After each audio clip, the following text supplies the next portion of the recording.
Hello, I'm not great at video, so I'll make this as brief and hopefully as interesting as I can. Earlier today I was working online with one of my clients. We were doing a little bit of mobility stuff.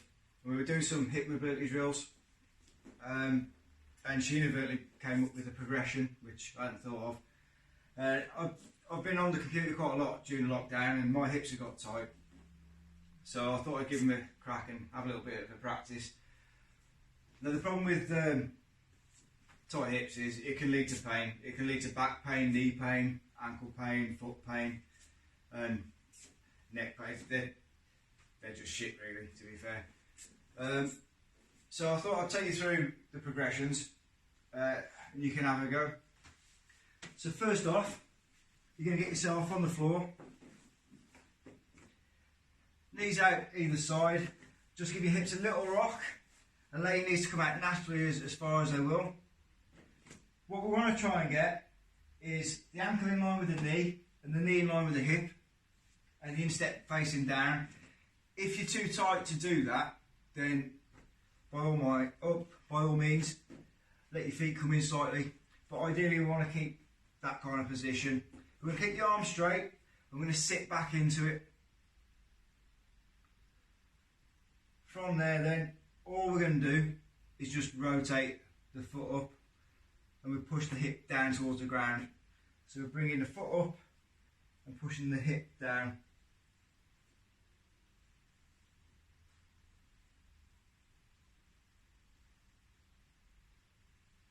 Now what we don't want to do is come forward too far forwards, because that'll take the movement out. So if you bring it up and you just relax into it like that, you're not going to get the benefit. What you need to do is think about using your bum cheek. So we get in that position and you think about squeezing your bum cheek and forcing the hip to the floor as you rotate without coming forwards. You will get a little bit of forward movement, especially if you're tight. We'll come back out, we'll do the other side.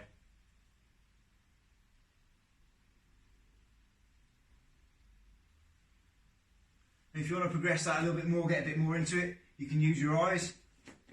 So you'll keep your head still and you'll flick the eyes over in the same direction as the foot you're going to move.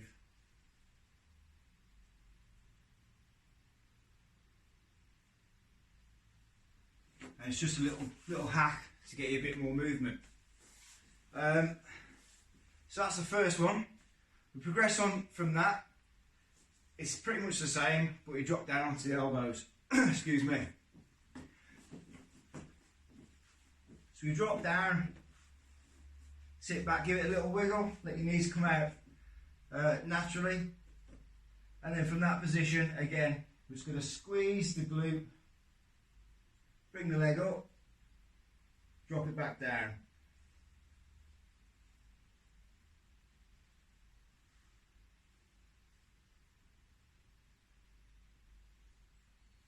And what you'll find is that the more you release the hips, the closer to the ground you'll be able to get your actual hip, so you'll be able to get flat instead of having a little bend there. As I said, I've been sat down a lot and I'm quite tight, so it might not look the best. And then the final progression, we're going to stay down on the elbows. This time we're going to rotate and then we're going to lift the knee up off the floor.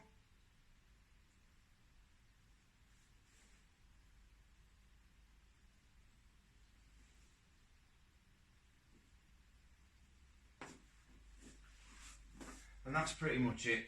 I find that a bit difficult myself at the minute because I've been lazy, I'll be honest.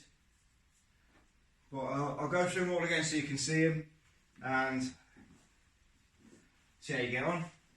So first off, you've got the straight hands. So you want to keep a nice little arch in the back, okay?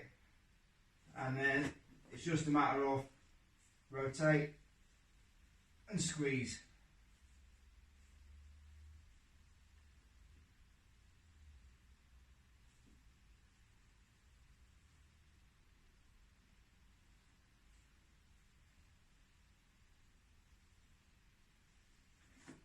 onto the elbows, sit back into it.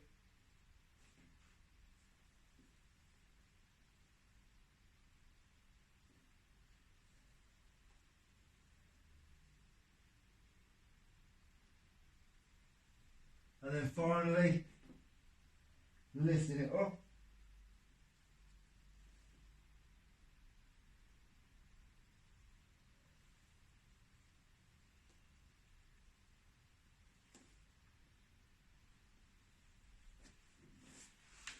And that's it.